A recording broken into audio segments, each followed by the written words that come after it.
All right, so let's jump right into this deep dive where we like to.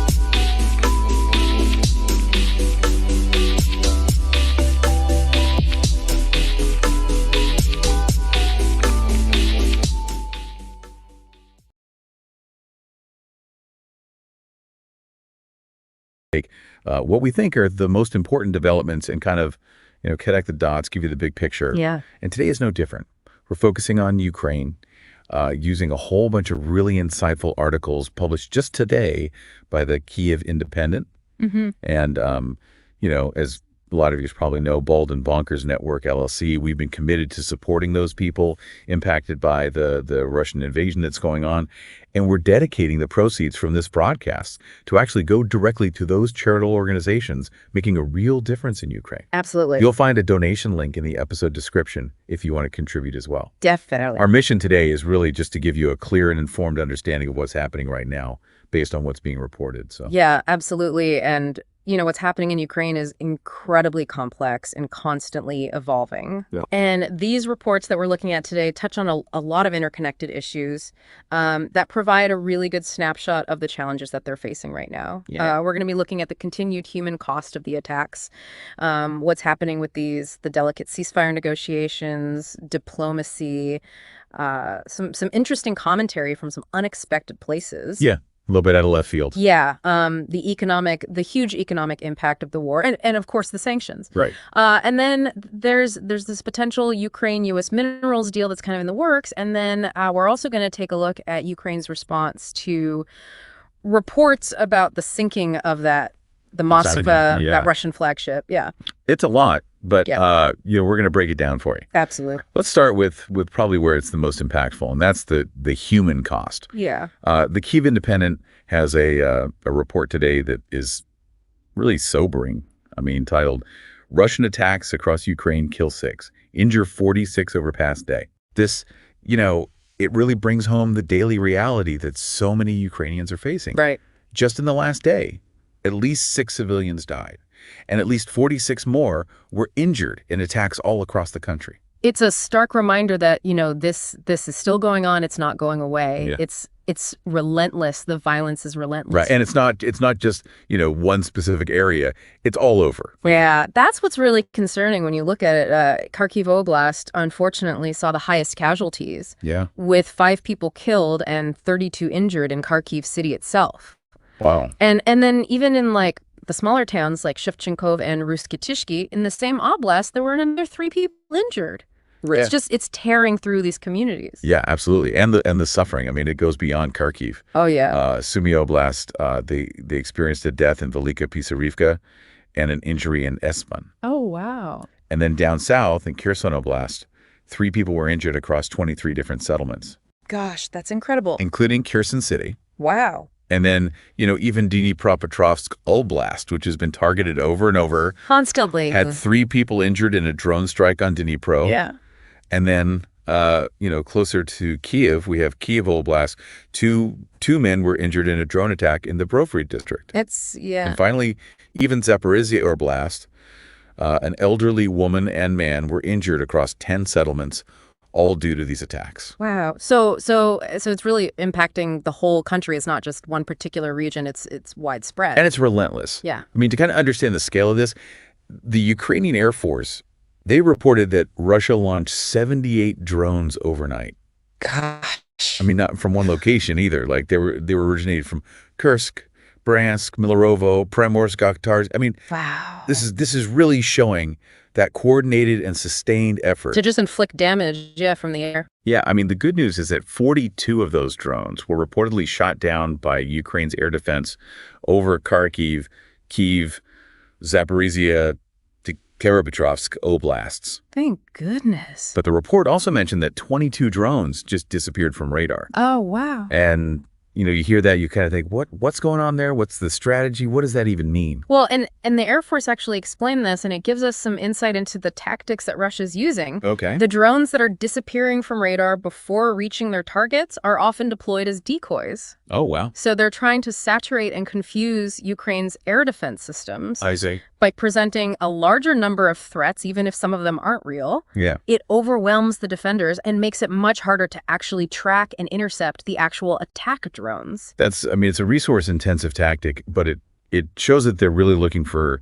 any weaknesses in Ukraine's defense, right? Absolutely. It's a disturbing tactic. It shows just how intense and adaptive these attacks are. They're not letting up. Right. Yeah. No, and it's, it really, I think, as we move into talking about the diplomatic arena, which is, it's kind of this other battleground in a way, right? Yeah, absolutely. Let's talk about the complexities of these potential ceasefire negotiations, because there's a lot going on. Yeah. So we have two articles here.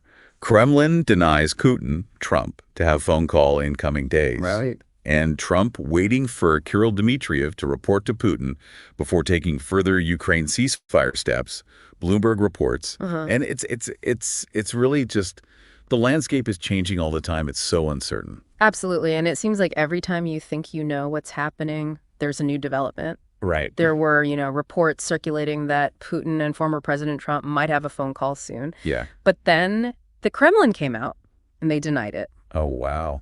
Their spokesperson, Dmitry Peskov, said as of today, April 4th, there are no plans for the next few days yet and nothing on the schedule yet. So basically, no call planned. But there were reports that suggested that this was going to happen. Yeah, exactly. So, that just shows you how the information and the misinformation is changing all the time. Right. There's a lot of noise out there. Right. Yeah, it's hard to keep up. Absolutely. And then this Bloomberg report, this is interesting because it sheds light on the conditions that might be shaping any potential dialogue between these two leaders. Okay. Apparently, advisors to former President Trump are urging him to only have this call with Putin after Russia has agreed to a ceasefire in Ukraine. So that's a significant shift. Yeah, it sounds like they're being a little more cautious about this whole thing. Yeah, they want some concrete action from Moscow before they even consider having high-level talks. Yeah, it seems like they're saying, show us you're serious first. Right, exactly. And this Bloomberg report also gets into this interesting bit of diplomatic maneuvering happening behind the scenes. Okay.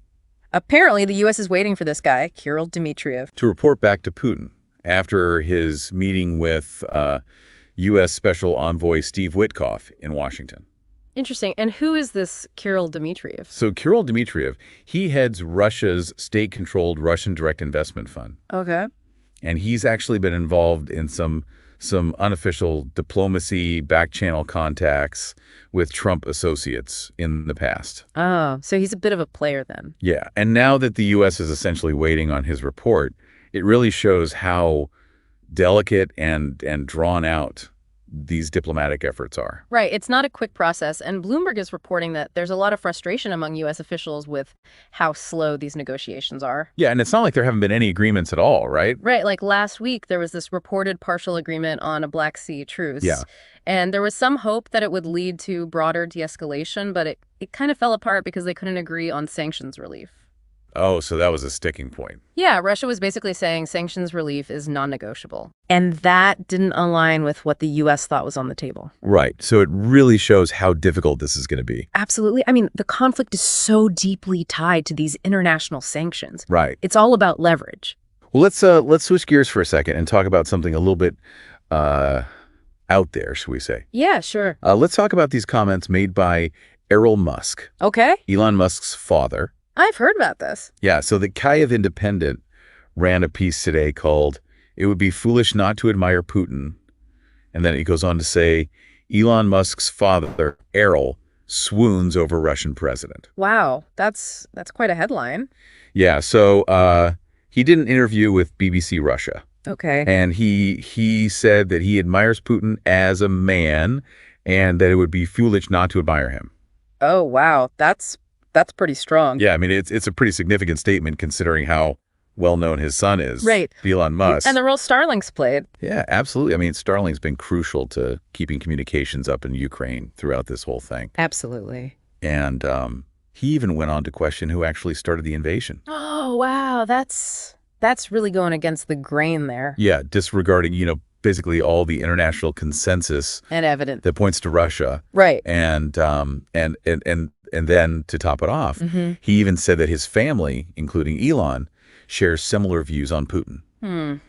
Interesting. Although I haven't heard Elon Musk himself say anything like that recently. No, not in such direct terms. Right. And he also talked about Elon's decision to provide Starlink to Ukraine in those initial days, saying it was initially the right thing to do, but then he kind of added that the war has just dragged on and goes on and on. It sounds like he's maybe a little tired of it. Yeah, or maybe he doesn't quite understand what's actually at stake for Ukraine. Right, maybe not seeing the bigger picture. Yeah. It's important to remember the Kyiv Independent article did point out that Errol Musk, he's a South African, he's a former businessman and a politician. Okay. And it's been widely reported that he actually has a pretty strained relationship with his kids, including Elon. Oh, wow. Yeah. So, his son, Kimball Musk, has even said that their father was verbally abusive. So it sounds like his comments might just be his own personal views. Yeah, and not necessarily reflecting anything that Elon or the rest of the family believes. Right. So we should take them with a grain of salt. Right, exactly. I mean, he's entitled to his own opinion, but it's not necessarily representative of anything other than his own personal opinion. Absolutely. Yeah, and especially when it comes to something as sensitive as this, right. It's important to make that distinction. Absolutely. And remember that Starlink is still playing a vital role in helping Ukraine. Right. So regardless of what his father might think, Elon Musk is still doing a lot to support Ukraine. Absolutely. Well, let's shift gears again and talk about the economic impacts of the war, especially with sanctions and tariffs, right? Yeah, that's a big one. So we have a couple reports here. Aging tanker loaded with Russian oil transferring cargo at sea after India ban, Reuters reports. And Trump's tariffs may hit U.S. defense production, including F-35 fighter jet, air defense projects, Politico reports. This is, the economic front is really heating up. Absolutely, and it's affecting everything. Yeah. The Reuters report is really interesting. It's about this aging oil tanker called the Andaman Skies, and it was carrying a lot of Russian oil. Okay. But it was recently barred from entering an Indian port. Really? Yeah, because they were worried about its safety. It's like 20 years old. Oh, wow. And what's interesting is that they didn't just turn around. Right. They're transferring the oil at sea to 2 other vessels. Oh, wow. So they're basically doing a ship-to-ship transfer. Yeah, exactly. It's pretty unusual. But it shows how far Russia will go to keep its oil exports flowing. Right. They're facing all these sanctions. Yeah, exactly. And India has become a key buyer of Russian oil since the sanctions started. Yeah. But even that's becoming more difficult now. Right. They're not even letting this tanker in. Yeah, and it's not just this one. Reuters is reporting that several other tankers have had trouble at Indian ports lately.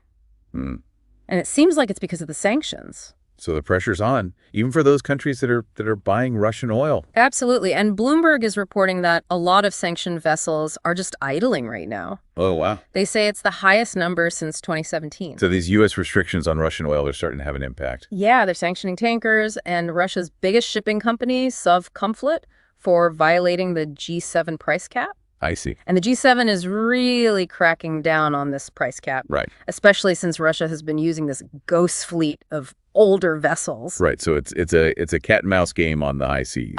Yeah, absolutely. A global one. Well, let's talk about this Politico report, which is raising some concerns about Trump's new tariffs and how they might impact the U.S. defense industry. Yeah.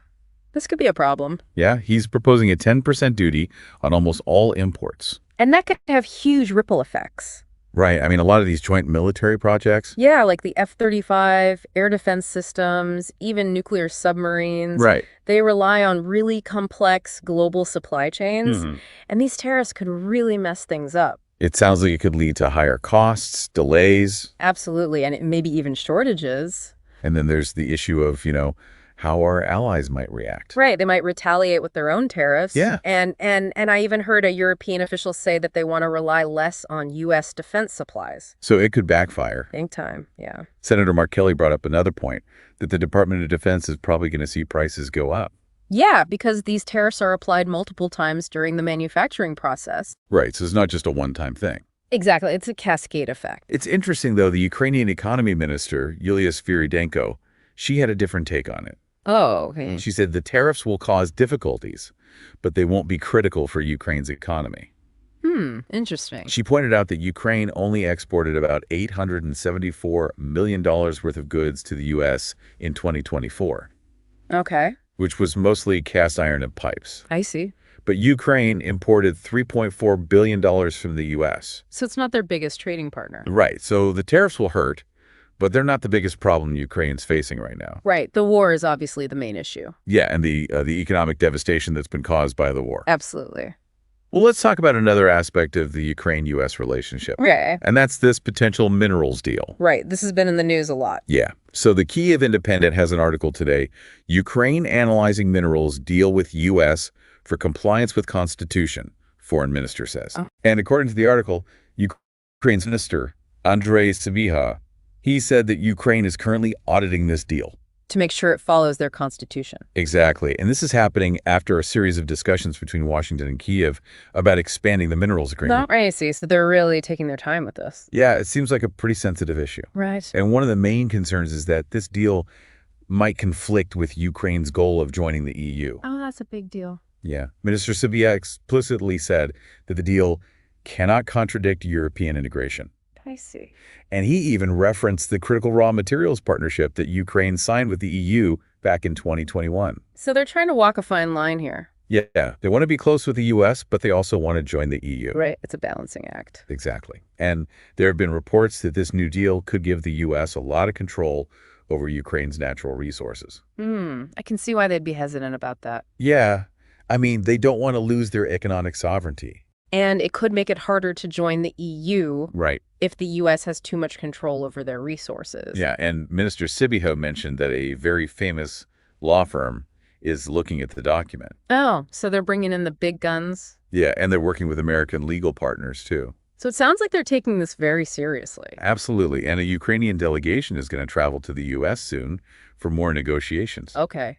And apparently there might even be online talks happening as we speak. So it's moving fast. Yeah, but they're clearly being cautious. Right. They want to protect their own interests. Finally, let's talk about Ukraine's response to those reports about the sinking of the Moskva. Yeah, that was a huge event. So the Kyiv Independent has an article out today.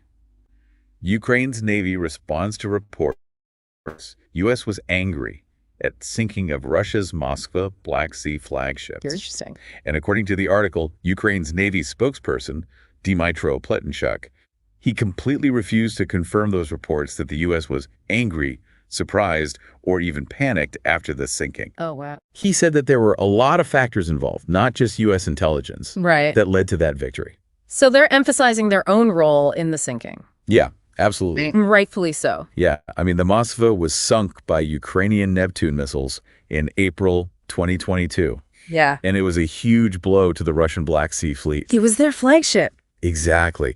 And it was worth an estimated $750 million. Wow. And had a crew of about 500 sailors. Oh, my gosh. It is the first Russian flagship sunk since the Russo-Japanese War. Wow. That's over a century ago. Yeah, and it played a key role in that initial attack on Snake Island. Right. Now, there were reports in the New York Times and other places about a call between U.S. and Ukrainian naval officers Right. where the U.S. shared the location of the Moskva.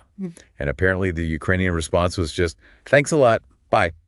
Oh, so they were keeping their cards close to their chest. Yeah, very secretive. And the U.S. was surprised they could actually sink it. Yeah, and they were surprised they hadn't been told about the operation beforehand. So the U.S. was a little bit caught off guard. Yeah, and there were reports that the Biden administration was worried about attacking such a powerful symbol of Russia. Right. They didn't want to escalate the conflict. But Pletenchuk, by refusing to confirm the U.S.'s reaction, he's really asserting Ukraine's own military capabilities. Right. They're saying, we did this. Yeah, exactly. We don't need your permission. Right.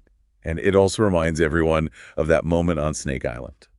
Oh, right. The go fuck yourself incident. Yeah, which has become such a symbol of Ukrainian resistance. It's iconic. Yeah, I mean, the sinking of the Moskva was a huge morale boost for Ukraine. Absolutely. And it showed the world that they can fight back. It was a real turning point.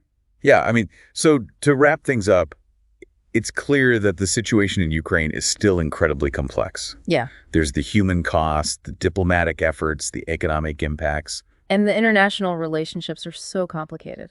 Yeah, it's a lot to keep track of. Absolutely. And on that note, we want to reiterate Bald and Bonkers Network LLC's commitment to supporting the people of Ukraine. Yes. The proceeds from this broadcast and our other work will be donated to organizations providing aid on the ground. That's fantastic. And we encourage you to donate as well. If you can, there's a link in the episode description. Every little bit helps. Yeah, even a small amount can make a difference. Absolutely.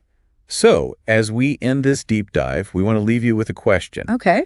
What do you think is the most critical factor that will shape the future of this conflict? Yeah, that's a good one. And what kind of support do you think will be most helpful to the people of Ukraine? It's a lot to think about, but it's important to consider. Yeah, absolutely. Thanks for joining us today.